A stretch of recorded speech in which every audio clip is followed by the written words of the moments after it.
sometimes you get to do some really good things at the director schools, and this is going to be one of them.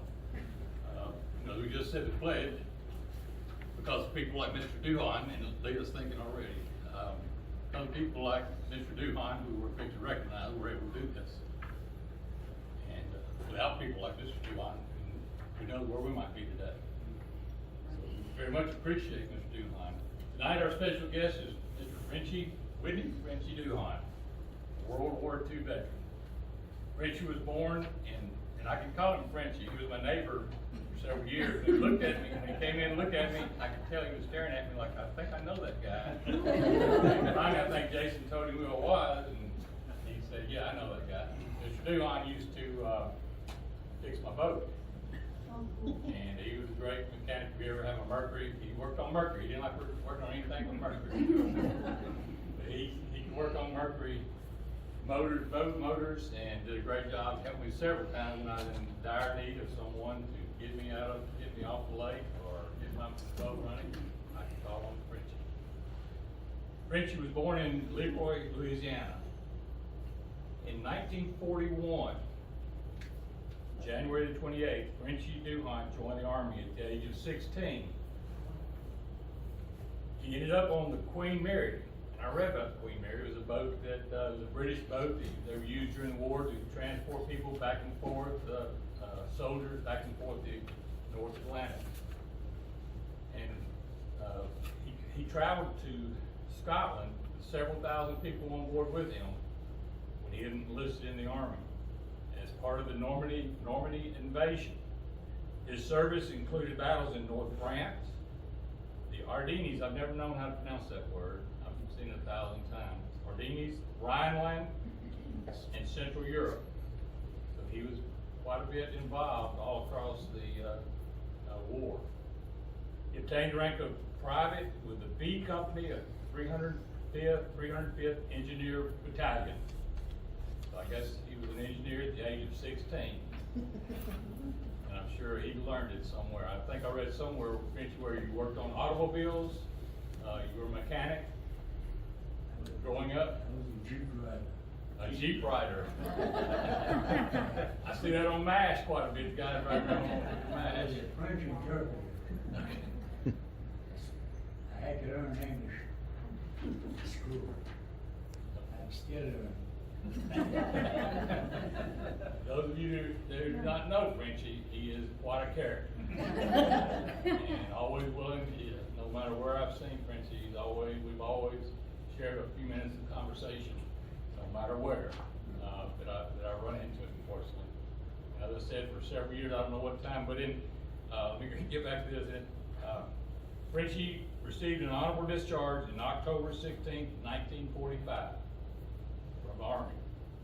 And at some point, when did you move to Winchester, Frenchie? What? When did you move to Winchester? 1953. 1953, the year before I was born. I had to go up north to get a job. I had 5 kids. Oh. I used to be a farmer. Okay. He saw I was growing up in here. He said, how come you've got 5 kids? I said, I was a farmer. What difference that make? I said, well, to get them the grain and go to the house.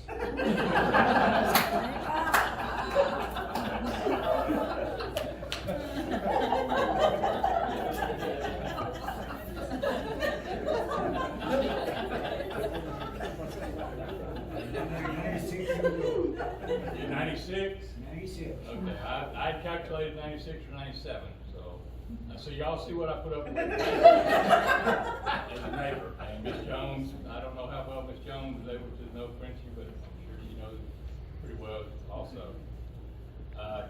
And you think of it as, I kind of look at this as, it is a graduation. We're going to present a diploma. And one of the things you do is, you offer some words of advice. And one of the words of advice you always offer students is, your future will define you. Well, Frenchie is past defined him. So, you got a great past. And serving in the military, a tough time. World War II was not a very easy time to serve the military, but he enlisted at a young age. I don't know how you got in. I read somewhere where you might have been 16, Frenchie. I was 16 when I went in. And they let you in anyway, I huh? went in for the money. $17.25 a month. How much? $17.25. Wow. $17.25 a month. But I had room and board. Room and board. You got to see the world, right? I waited. In 75 years I've been waiting. So, and he's talking about this. So he's made this moment. Roger. In this process, this has been going on for a while. We actually had discussed this at other times, but I never knew who the people were we were talking about. And Mr. Larry Williams, Lamar Wilkie, and Jason Davis were the three people that had stayed in contact with me, and we kept going back and forth. And it was about the third email when I guess, I don't know if I asked, but the word Frenchie came out. I said, "You mean Frenchy Duhon?" And they said, "Yeah, Frenchy Duhon." I said, "Well, we'll get on this." So we have worked on this for a while now. Try to get this diploma, and it's extreme. Come on up here, Frenchy. Can you come around? You can probably run faster than me. I've seen you move. Behind my house, it sloped like this when I lived next to Frenchie, or close to Frenchie. We were like two houses between us. And he got up and down that thing, no problem. A lot better than I did. Frenchie, it's with my pleasure to thank you for your service. I'm very honored. It was an honor.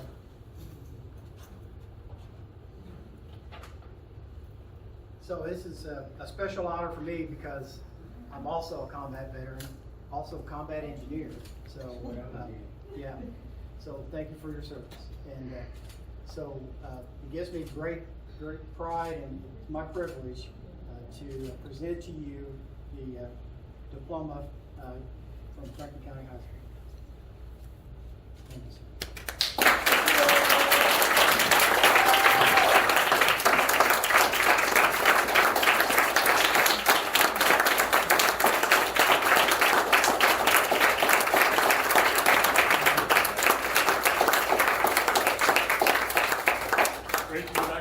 Normally, you don't let your students say anything at a graduation, but he is a valedictorian. We're going to let our valedictorian of the Franklin County class of 2021, and I thought, well, he's the oldest, probably the oldest Franklin County High School graduate. So there you go. If you'd like to say something, Chrissy, I'm welcome to say a few words. I got a tender heart, so I'll let it out. Somebody been there. Taking care of it.